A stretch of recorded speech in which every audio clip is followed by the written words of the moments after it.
শবে কদরের কোনো আমল আছে কিনা? শবে কদরের আমল আছে ভাই। শবে কদরের সব ধরনের ইবাদতই করার চেষ্টা করতে হবে সাধ্য অনুযায়ী, যেগুলো করা সম্ভব হয়। বিশেষ করে কোরআন তেলাওয়াত করা, দুই রাকাত করে লম্বা কেরাত, লম্বা রুকু সিজদা দিয়ে যতটুকু পারেন নফল নামাজ পড়বেন। বিশেষ পদ্ধতির নামাজ, শবে কদরের নামাজ এত রাকাত, অমুক সূরা এতবার, প্রথম রাকাতে দ্বিতীয় রাকাতে এতবার, এগুলো মন গড়া, এগুলোর কোনো ভিত্তি কোরআন হাদিসে নাই। তবে দুই রাকাত করে যত লম্বা রুকু দিয়ে সিজদা দিয়ে অনেক সময় নিয়ে দুই রাকাত নামাজ 5, 7, 10 মিনিট ধরে যত বেশি সময় ধরে পারেন লম্বা কেরাত রুকুতে নামাজ পড়বেন। এক, তেলাওয়াত বেশি বেশি করবেন, যত সুন্দর করে সম্ভব তেলাওয়াত শুনবেন, শোনাশুনি করবেন, কোরআনকে সময় দিবেন, কোরআন স্টাডি করবেন এই রাতে। আর বিশেষ করে একটা দোয়া আমাদের আয়েশাকে রাদিয়াল্লাহু তাআলা আনহাকে নবী করিম সাল্লাল্লাহু আলাইহি ওয়াসাল্লাম শিক্ষা দিয়েছেন, আল্লাহুম্মা ইন্নাকা আফুউন তুহিব্বুল আফওয়া ফাআফু আন্নি। আল্লাহ আপনি ক্ষমাশীল, ক্ষমাকে ভালোবাসেন, আপনি আমাকে ক্ষমা করুন। আর আল্লাহর কাছে দোয়া, ইস্তেগফার, রোনাজারি, চোখের পানি ফেলা, গুনাহ মাফ চাওয়া, এগুলো করতে থাকবেন। দান সাদেকা করার সুযোগ থাকলে সেটাও করবেন। অর্থাৎ যে কোনো সাধারণ আমলই করবেন। হাদিসে বিশেষ করে এই দোয়াটার কথা বলা আছে, এটা আমরা লাইলাতুল কদরে পড়ব। শবে কদরের নামাজের নিয়ম কি, কত রাকাত পড়তে হবে একটু জানাবেন। শবে কদরের নামাজের নিয়ম কি? একটু আগে আমরা বলেছি যে শবে কদরের নামাজের আলাদা কোনো নিয়ম নাই। অন্য যে কোনো সময় যে আমরা নফল নামাজ পড়ি ঠিক একই পদ্ধতিতে আমরা শবে কদরে পড়বো, লাইলাতুল কদরেও পড়বো। আমরা বিশেষ করে অনেকে মনে করি লাইলাতুল কদরের প্রথম রাকাতে অমুক সূরা এতবার পড়তে হয়, সূরা ফাতিহার পর দ্বিতীয় রাকাতে তমুক সূরা ততবার পড়তে হয়। এগুলো সবগুলা মানুষের নিজেদের বানানো। কোরআন বা হাদিস এরকম কোন ফরম্যাট শবে কদরের জন্য আলাদা ঠিক করে দেয় নাই। ওইটাকে আমরা আবশ্যক বানালে বরং সেটা বিদআত হতে হবে, বিদআত হতে পারে। আমরা দুই রাকাত করে যত লম্বা সময় পারি, যে কোনো সূরা দিয়ে পারি, আমরা বেশি বেশি করে নামাজ পড়বো শবে কদর ইনশাআল্লাহ তাআলা। রোজা রেখে রক্ত দেওয়া যাবে কিনা? মানুষকে রক্ত দান করা সওয়াবের কাজ। কোন রোগীকে চিকিৎসার জন্য রক্ত দেওয়ার প্রয়োজন হয়েছে, আপনি রক্ত দিতে পারবেন, কিন্তু রোজা রেখে দিতে পারবেন কিনা? উত্তর হলো, যদি রোজা রেখে রক্ত দিলে আপনার রোজার কোনো ক্ষতি না হয়, আপনি দিতে পারেন। রোজার ক্ষতি না হওয়া মানে, অনেকে আছেন যে রক্ত দিলে তিনি নিজে দুর্বল হয়ে, তার শরীরে এমনি রক্ত শূন্য, রক্ত দেওয়ার ফলে দুর্বল হয়ে তার রোজাটাও বরং রাখাটা রিস্ক হয়ে যেতে পারে। এরকম যদি হয় কেউ, তাহলে তার জন্য এটা করা উচিত না, জায়েজ না, যেহেতু তার রোজা হুমকির মধ্যে পড়ে যাবে। আর এরকম সচরাচর বেশিরভাগ লোক এরকম না, সুস্থ স্বাভাবিক আলহামদুলিল্লাহ, যে এক ব্যাগ রক্ত আমি দিলে আমার অসুবিধা হবে না, আমি রোজা রাখতে পারবো, তাহলে সে অবস্থায় রোজা অবস্থায় রক্ত দিলে রোজা ভঙ্গ হবে না। রমজানের শেষ দশকের কোনো আমল আছে কিনা, কি কি আমল করতে পারি? রমজানের শেষ দশক হলো আমলের সবচেয়ে গুরুত্বপূর্ণ দশক। ভাইরা আমার, নবী করিম সাল্লাল্লাহু আলাইহি ওয়াসাল্লাম সম্পর্কে আমাদের আয়েশা বলেছেন, কানা ইয়াজিতাহিদু ফীহি মা লা ইয়াজিতাহিদু ফী গায়রি। রমজানের শেষ 10 দিনে আসলে নবী সাল্লাল্লাহু আলাইহি ওয়াসাল্লাম ইবাদতের জন্য এত চেষ্টা করতেন, এত মেহনত করতেন, এত সাধনা করতেন, তার জীবনে অন্য কোন সময় ইবাদতের জন্য এত সাধনা করতেন না, শেষ 10 দিন ইবাদতের জন্য যেরকম সাধনা করতেন। এবং আমাদের আয়েশা বর্ণিত হাদিসে আরো বলেছেন তিনি, নবী করিম সাল্লাল্লাহু আলাইহি ওয়াসাল্লাম কানা ইযা দাখালাল আশার, রমজানের শেষ 10 দিন যখন শুরু হতো, আহিয়া লাইলা, সারা রাত আর ঘুমাতেন না, শেষ দশক কখনো ঘুমাতেন না। ওয়া আইকাযা আহলা, পরিবারের লোকদেরকে ঘুম থেকে ডেকে তুলতেন। ওয়া সাদ্দামে ইজারা, কোমর বেঁধে নিতেন। এবং ইবাদতের জন্য সবচেয়ে বেশি মেহনত মুজাহাদা তিনি করতেন। ভাইরা আমার, রমজানের শেষ দশক হলো ইবাদতের সবচেয়ে গুরুত্বপূর্ণ সময়। আমাদের বেশিরভাগ মানুষ ঈদের কেনাকাটায় আমরা ব্যস্ত হয়ে পড়ে, শহরের মানুষ গ্রামে যাওয়া ব্যস্ত হয়ে পড়ে, গ্রামের মানুষ শহরের মানুষকে ওয়েলকাম করার জন্য ব্যস্ত হয়ে পড়ে। আমাদের শেষ দশকের ইবাদত হয় না। শেষ দশক ইবাদত করার চেষ্টা করবো তো ইনশাআল্লাহ। শেষ দশকের প্রধান ইবাদত হলো এতেকাফ। শেষ দশকের প্রধান ইবাদত কি? এতেকাফ। এতেকাফ করার চেষ্টা করবেন। আমরা শেষের দিকে সেই এতেকাফের কথা বলি, তখন আপনারা এটার ফজিলত বুঝেন না। নবী করিম সাল্লাল্লাহু আলাইহি সাল্লাম রমজান রোজা 3য় হিজরিতে ফরজ হয়েছে, তার ওয়াফাত পর্যন্ত কোন বছর শেষ দশকের এতেকাফ ছাড়েন নাই, মসজিদে এতেকাফ করছেন। যুবকরা এতেকাফ করবেন তো ইনশাআল্লাহ। 3টা ইবাদতের স্বাদ নগদ পাওয়া যায়, আমি কোরআন হাদিসের আলোকে আমার অভিজ্ঞতার মিশেলে আমি জানাচ্ছি। এর মধ্যে একটা হলো, লম্বা সময় নিয়ে যদি সিজদা দিতে পারেন, বিশেষ করে তাহাজ্জুদে, তো দেখবেন এটার স্বাদ আপনি অনুভব করবেন। আর দ্বিতীয়টা হলো এতেকাফ। এতেকাফ রমজানের শেষ দশক যদি মসজিদে বসে যেতে পারেন, গাঠি বুসকা নিয়ে, কিচ্ছু করতে পারেন না, শুধু বসে গেছেন মসজিদে 10টা দিন, আপনার ফিল হবে যে আপনি আল্লাহ তাআলার চৌকাঠে এসে পড়েছেন। এতেকাফের মজা যারা একবার পায়, তাদেরকে এটা থেকে দূরে সরা রাখা যায় না। আর 3 নম্বর হলো আরাফাতের ময়দানের দোয়া। এটাতে যে স্বাদ, এই 3টা স্বাদ যে পাইছে, সেই স্বাদগুলো কখনো আর ছাড়তে চায় না। আল্লাহ আমাদের সবাইকে ইতিকাফ করার তৌফিক নসিব করুন। রমজানের শেষ দশকে ইতিকাফ করবেন, বেজর রাতগুলোতে বেশি বেশি ইবাদত করবেন, অন্য রাতগুলোতে ইবাদত বন্দি বেশি বেশি করবেন, কোরআন তেলাওয়াত বেশি বেশি করবেন, কারণ এই দশকে লাইলাতুল কদরে কোরআন নাজিল হয়েছে। আর নফল নামাজ, অন্যান্য দান সাদেকাও বেশি বেশি করে করবেন। রমজানে নারীদের প্রচুর ব্যস্ততা থাকতে হয়, তাই নারীদের জন্য অধিক ফজিলতপূর্ণ কোনো আমল আছে কিনা? আমাদের মা বোনরা রমজানে অনেক বেশি ব্যস্ত হয়ে পড়েন। মা বোনরা রমজানে বেশি ব্যস্ত হয়ে পড়েন, সেজন্য তাদের ব্যস্ততা কমিয়ে আমল এবং ইবাদতের সুযোগ করে দেওয়ার দায়িত্ব আমাদের পুরুষদের। রমজান আসছে, সিয়াম বিরত থাকার জন্য পানাহার দিনের বেলা আল্লাহ তাআলা নিষেধ করে দিয়েছেন। আমরা এই পরিমাণ খানা খাই যে রমজানে আমাদের খানার চোটে মা বোনরা ইবাদত করতে চাইলেও করতে পারে না।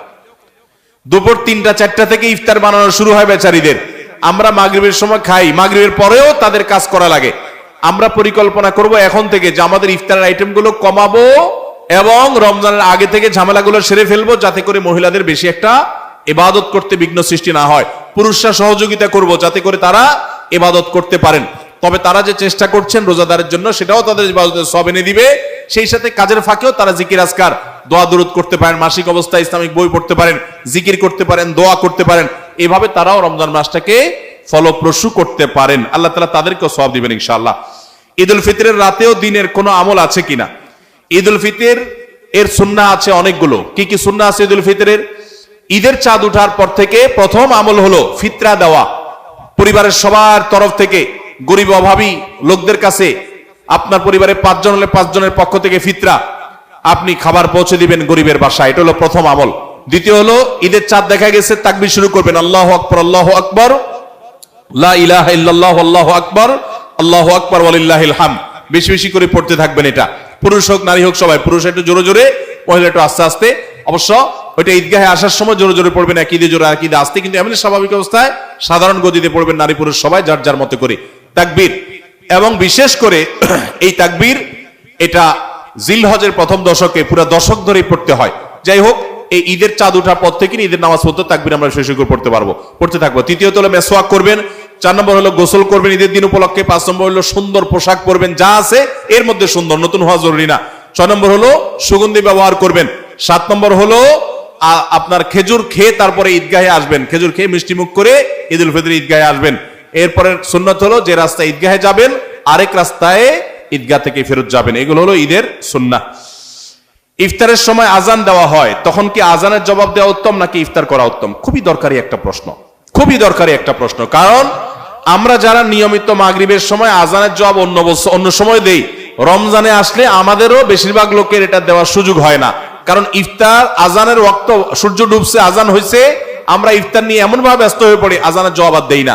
এখন প্রশ্ন হলো কোনটা আগে করবেন, কোনটা পরে করবেন? উত্তর হলো আগে আর পরের দরকার নেই, দুইটাই সমান্তরাল ভাবে করতে পারেন। বিসমিল্লাহ বলে আপনি আল্লাহু আকবার, আল্লাহু আকবার, যদি টাইম মতো আজান হয়ে গেল আপনি ইফতার করলেন, ইফতার করে আপনি আল্লাহু আকবার, আল্লাহু আকবার আজানের জবাব দেন। খেতে থাকেন আর ফাঁকে ফাঁকে জবাব দিয়ে দেন। জবাব দেওয়ার সময় আপনি খেতে পারবেন না, একদম চুপচাপ বসে জবাব দিতে পারবেন, কোনো কথা নাই তো। খাওয়ার ফাঁকে ফাঁকে একটু ব্রেক দিয়ে দিয়ে আপনি আজানের জবাব দিয়ে দেন, তাহলে দুইটা একসাথে হয়ে যেতে পারে। আমরা অনেকে এটা করি না, এটা করা উচিত আমাদের। রমজানে কখন দোয়া করলে দোয়া কবুল হয়? রমজানে দোয়া কখন কবুল হয়? প্রথমত রোজাদার ব্যক্তির সারাদিনই দোয়া কবুল হয়। নবী করিম সাল্লাল্লাহু আলাইহি সাল্লাম বলেছেন যে রোজাদার ব্যক্তির দোয়া কবুল হয় হাত্তা ইফতিরা, সে ইফতার করার আগ পর্যন্ত। কোন কোন হাদিসে আসছে হিনা ইফতির, ইফতারের সময়টাতে দোয়া কবুল হয়। তাহলে রোজাদার সারাদিনই তার দোয়া কবুল হয়। আপনি রোজা অবস্থাতে, সিয়ামরত অবস্থাতে, অফিসে আদালতে, কাজে কর্মে, মা বোনরা রান্না বাড়ায়, যে যেখানে থাকেন না কেন, ওই ফাঁকে ফাঁকে আপনি দোয়া চালাই দিবেন। এবং দোয়ার জন্য অজুও জরুরি না, বিনা অজুতেও দোয়া করতে পারেন, যদি অজু করে করলে উত্তম। আর 2 হাত তুলে করতে পারছেন না, কাজ করছেন, মনে মনে আল্লাহর সাথে কথা বলছেন, এটাই দোয়া, মুনাজাত চলতে থাকবে। সারাদিনই রোজাদার ব্যক্তির রোজা অবস্থা দোয়া কবুল হয়। বিশেষ করে ইফতার আগ মুহূর্তে দোয়া কবুল হয় স্পেশালি, আর ভোর রাত সেটা তো দোয়া কবুলের সময়, সাহরির সময়টা। তাহলে সারাদিন, ইফতারের আগে এবং সাহরির সময়, 3 সময় রমজান মাসে দোয়ার জন্য বিশেষভাবে যত্নশীল থাকবো। এরপরে প্রশ্ন হলো রমজানে গুনাহ মাফের জন্য কোন দামি আমল ও দোয়া আছে কিনা, কিভাবে ক্ষমা পেতে পারি দয়া করে জানাবেন। রমজানে গুনাহ মাফের জন্য আল্লাহ তাআলার কাছে তওবা এবং ইস্তেগফারের কোনো বিকল্প নাই। তওবা ইস্তেগফারই হলো গুনাহ মাফের প্রধানতম মাধ্যম। আপনি আল্লাহর কাছে বিগত জীবনের গুনাহগুলো মাপ চেয়ে পরবর্তী জীবন শুদ্ধ সুন্দর থাকবার সংকল্প করবেন, এটাই হলো মূল উপায়। এবং এর মাধ্যমে আল্লাহর কাছে গুনাহ আপনি মাফ করাতে পারেন। প্রতিদিন একটা সময় বের করেন, ওই যে বলছি সাহরির সময় 5টা মিনিট 10টা মিনিট একটু হাত তোলেন, একটু আল্লাহর সাথে কথা বলেন, আল্লাহ আমি অনেক গুনাহ করেছি, অনেক অপরাধ করেছি, আপনি সব মাফ করবেন, ওয়াদা করেছেন, আল্লাহ ক্ষমাশীল, আল্লাহ ওয়াদা করেছেন মাফ করবেন, আল্লাহ আমি আর করব না, সংকল্প করেন, নিজে যা করেছি তার জন্য লজ্জিত হন, ভবিষ্যতে না করার সংকল্প করেন, আল্লাহ তাআলা মাফ করবেন ইনশাআল্লাহ। তারাবির নামাজের নিয়ত কিভাবে করব? তারাবির নামাজের নিয়ত কিভাবে করবেন? কারণ মুখস্থ আছে তারাবির নিয়ত? নামাইতুয়ান বলেন, কার মুখস্থ আছে? একজন বলেন অন্তত। তারাবির নিয়ত কে বলতে পারবে? বলেন বলেন ভাই।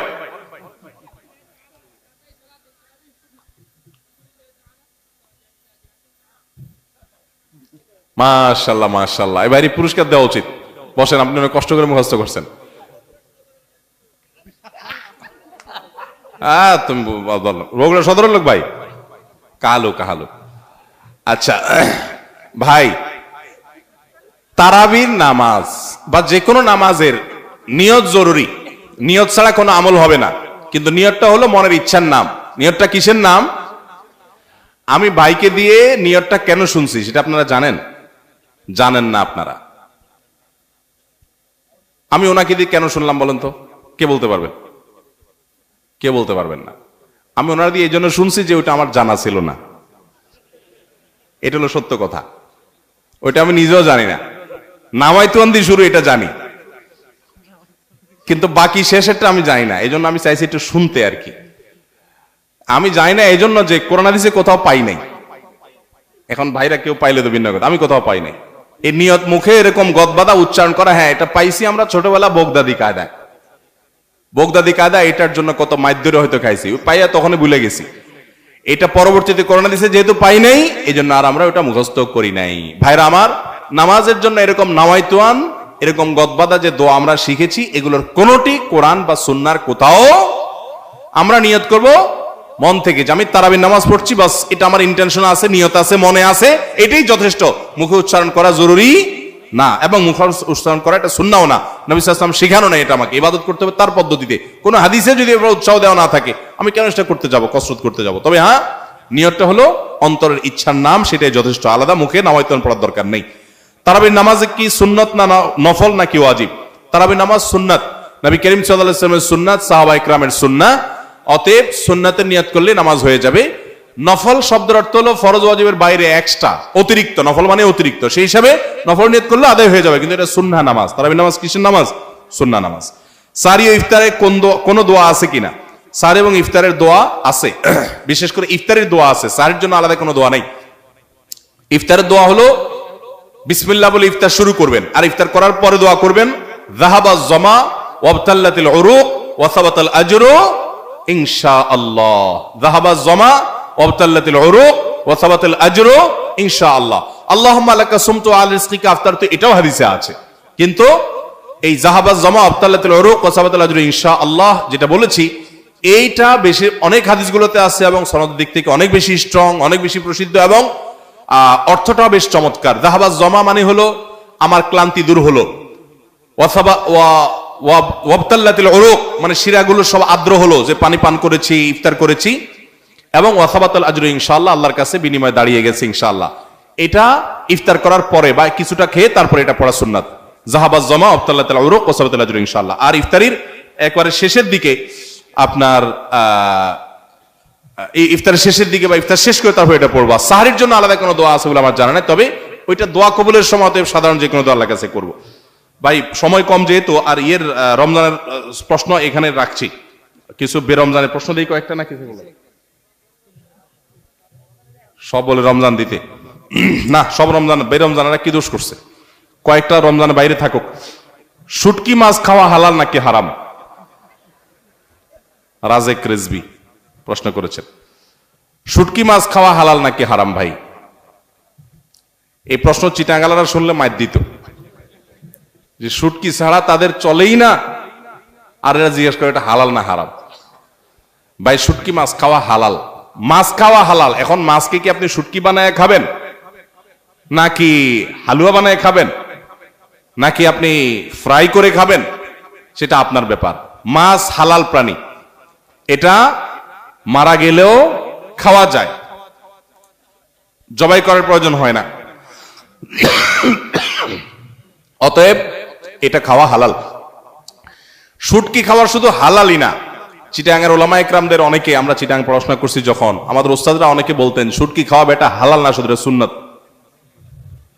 তো বলতাম সুন্নত কেমনে, এটা দলিল কি?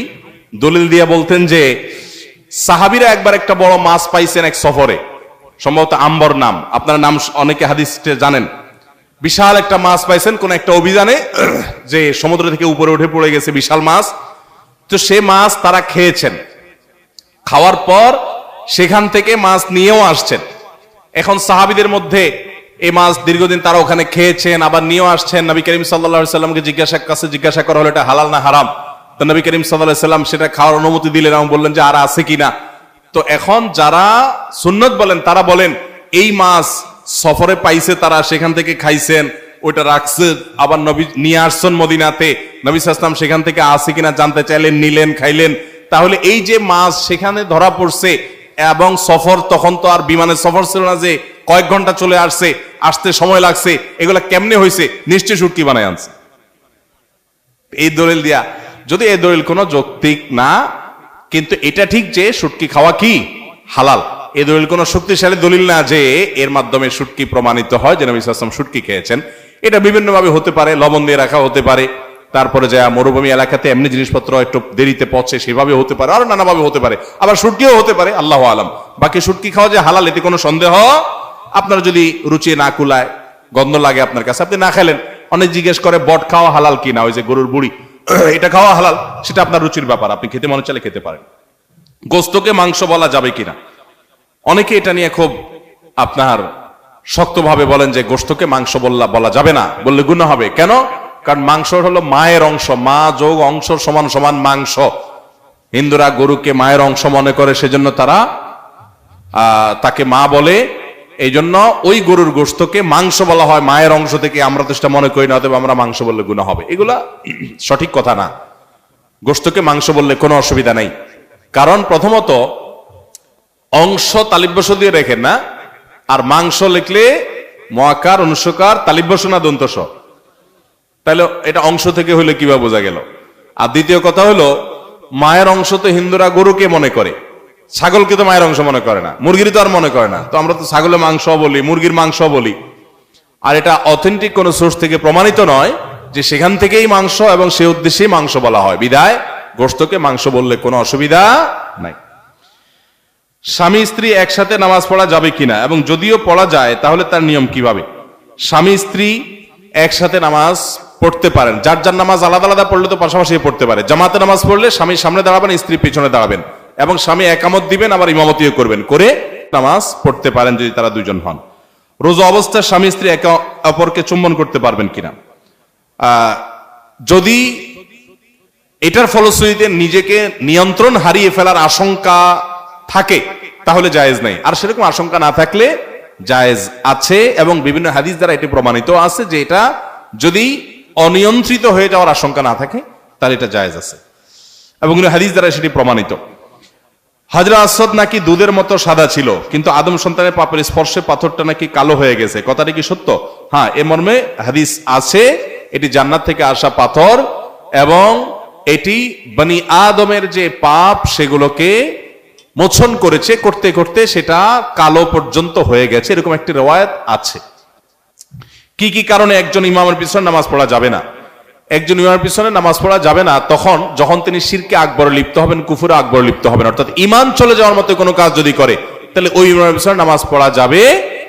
ধরুন তিনি কোনো মাজারে সিজদা করেন, মাজারে তিনি শিরকে আকবরে লিপ্ত হন, আল্লাহর প্রতি অবিশ্বাস হয়, কুফরি হয়, এরকম কোনো কিছুতে লিপ্ত হন, তিনি নিজে কুফরি কালামের সাথে, কুফরের সাথে জড়িত, কুফর আকবরের সাথে জড়িত, তাহলে সেক্ষেত্রে তিনি ইসলামদের গণ্ডি থেকে খারিজ।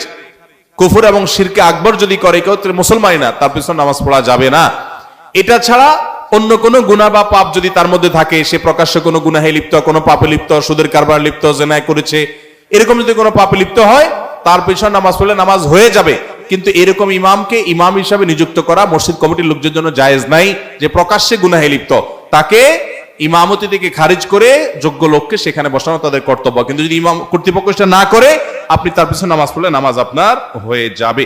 আমার মনে আমি শেষ করি, সাইফুল্লাহ ভাই বসে আছেন, রাত অনেক হয়েছে, প্রশ্ন আরো যেগুলো আছে সেগুলোর উত্তর ইনশাআল্লাহ বিইذনিল্লাহ আমরা পরবর্তী কোন লাইভ অনুষ্ঠানে অথবা ইনডোর প্রোগ্রামে আমরা আল্লাহ চাইন তো দিয়ে দেব। যেহেতু মাহফিল, আমরা এই বছর তার মাহফিল নাই, সামনের বছর যেহেতু মাহফিল করার কোনো পরিকল্পনা আমাদের নাই, অতএব ইনশাআল্লাহ কোন লাইভ অনুষ্ঠানে আমাদের শুক্রবারের লাইভে আমাদের পেজে অথবা ইনডোরে বিভিন্ন প্রোগ্রাম রমজান উপলক্ষে হইতে পারে, এবং 22 তারিখে ঢাকায় একটা ইনডোর প্রোগ্রাম আছে, সেগুলোতে ইনশাল্লাহ আমরা উত্তরগুলো এগুলো আমি প্রায়োরিটি ভিত্তিতে রেখে দিলাম। আপনাদের এখানকার প্রশ্ন এগুলো আমি নিয়ে গেলাম, এগুলোকে ইনশাল্লাহ গুরুত্বের বিচারে আশা করছি 22 তারিখের প্রশ্নে প্রোগ্রামে বনশ্রীতে ফরাজি হসপিটালের প্রোগ্রাম আছে, সেখানে আমি ইনশাল্লাহ এগুলো উত্তর দিয়ে দিব। এটা আপনি দিতে বলতেছেন, এসব নিয়ে নিব না? তারপর আপনি সভাপতি সাহেব আপনি দিচ্ছেন, আমাদের শেখ আব্দুল মাহমুদ সাইফুল্লাহ ভাইয়ের বাবা, আমাদের চাচা যান আজকের মাহফিলের সভাপতি। আমি খুব 30 সেকেন্ডের ভিতর দিয়ে ফেলবো উত্তর ইনশাল্লাহ। রাতের বেলা মসজিদে নামাজ পড়ার সময় ইচ্ছা করে পিছনের সুইচ, ইফতারের পর সিগারেট খাওয়া যাবে কিনা? বিসমিল্লাহ, এই প্রশ্ন ভাই, এটা যে শুরুতে তো খেয়াল করলাম না, ইফতারের পর সিগারেট খাওয়া যাবে কিনা, এটা কোনো কথা হলো ভাই? ইফতারির পর আসলে হয়তোবা প্রশ্নটা এমন কোন ভাই করছেন যিনি প্রশ্নটা লিখে পাঠিয়েছেন, হয়তো এই বেচারা সিগারেটের বদভ্যাস আছে, আবার লোকটা রোজাদারও, তো সারাদিন ধূমপান ছাড়া থাকতে থাকতে থাকতে থাকতে বেচারা অধৈর্য হয়ে ইফতারের পরপরই হয়তো বা সিগারেট দিয়ে ইফতার করে কিনা আল্লাহ জানে। ইফতারের পর ধূমপান করা গুনাহ, কারণ যেটা মানুষের স্বাস্থ্যের জন্য ক্ষতিকর এবং নিশ্চিত ক্ষতিকর, যেটা মানুষের জন্য বিষের মতো ক্ষতিকর, ধ্বংসের দিকে মানুষকে নিয়ে যায়, এবং যেটার ক্ষতি ছাড়া কোনো উপকারিতা আপাত দৃষ্টিতে নাই, সেই জিনিসটা মানুষের জন্য হালাল হয় না, সেটা মানুষের জন্য খাওয়া জায়েজ হয় না। ধূমপানটা সেরকম একটা বিষয়। অতএব আপনি ইফতারের আগ পর্যন্ত তো করবেনই না, কারণ আপনি রোজাদার, সেই হিসাবে হালাল জিনিসও খেতে পারবেন না। কিন্তু ইফতারের পর যদি কেউ ঘুষ খায়, ইফতারের পর যদি কেউ কুকুরের গোশত শুকুরের গোশত খায়, সেটা যেরকম ইফতারের পরে খাইছে দেখে হালাল হবে না, ধূমপানটাও ইফতারের পরে করছে দেখে হালাল হবে না। কথাকে বুঝাতে পারছি? আমাদের সমাজে কোন কোন ঘুষখোর আছে, আমি শুনেছি, দেখি নাই, যে তারা নাকি বিভিন্ন অফিসে ঘুষ খাওয়ার সময় যখন যারা ঘুষ দিবে ক্লায়েন্ট তারা আসে, তখন নাকি ড্রয়ারটা খুলে বলে, এখানে রেখে দেন ভাই, আমি রোজা আছি তো ইফতারের পরে নেব। এরকম শুনছি আমি, আল্লাহ জানে এরকম আসলে আদতে আছে কিনা, বাস্তবে আছে কিনা। তো এই বেচারা সে রোজা রেখে ঘুষের টাকা ধরবে না, রোজা ভেঙে ইফতার করার পর তারপরে ধরবে। তার মানে সে মনে করে রোজা রাখা অবস্থায় করলে রোজার অসম্মান হবে, তো রোজা রাখার পরে ইফতার করার পরে যে করবেন তাতে আল্লাহর নির্দেশ লঙ্ঘন হবে না? রোজা মানে তো বিরত থাকা, সিয়াম মানে বিরত থাকা, তার মানে হারাম থেকে বেঁচে থাকার ট্রেনিং আমি নিচ্ছি এখান থেকে, সেটা আমার আমল করতে হবে সারা জীবন ভর। অতএব যারা রোজা রেখে ধূমপান করছেন না, তারা ইফতারের পরেও ধূমপান করবেন না। আল্লাহ আমাদের ভাইদেরকে বেঁচে থাকার তৌফিক দান করুন। যদি কোনো কারণে শয়তানের প্ররোচনায় পরিচিত আপনি করেই ফেলেন, তো আপনি প্রতিজ্ঞা করবেন আস্তে আস্তে সেখান থেকে বের হয়ে আসার। রোজা অবস্থায় ধূমপান করলে তো রোজাও ভাঙবে, আবার রোজা ভাঙার গুনাহ হবে, ধূমপানের গুনাহ হবে, ডাবল গুনাহ হবে। ইফতারের পরে করলে আপনি ধূমপানের গুনাহগার হলেন, রোজা ভাঙার গুনাহগার হলেন না, জাস্ট পার্থক্য এতটুকু, কিন্তু সেটাও অবশ্যই গুনাহ হবে।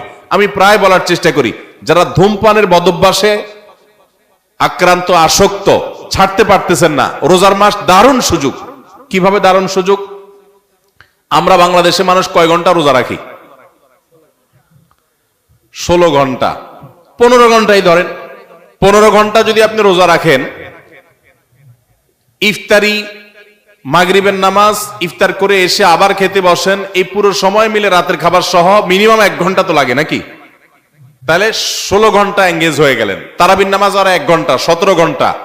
সাহারি আপনার ঘুমাইতে যান আপনি 6 ঘন্টা মিনিমাম, তাহলে কত ঘন্টা হলো? 23 ঘন্টা। আর সাহারি খাওয়া টাওয়া মিলিয়ে, ফজর নামাজ মিলিয়ে, বাস ফজর নামাজ তো রোজার মধ্যে চলে গেল, সাহারি খাওয়া এবং ঘুম থেকে উঠা, এই পুরো সময় মিলে আরো 1 ঘন্টা, তাহলে 24 ঘন্টা হয়ে গেল। আর যদি বলেন যে না 1 ঘন্টা পুরো যায় না সাহারিতে, তাহলে আধা ঘন্টা সাহারিতে গেলে আর আধা ঘন্টা থাকে। রমজান মাসে কেউ এই আধা ঘন্টা 1 ঘন্টার সময় কষ্ট করে তার নেশাটাকে আটকায় রাখতে পারলেই তার দ্বারা পুরো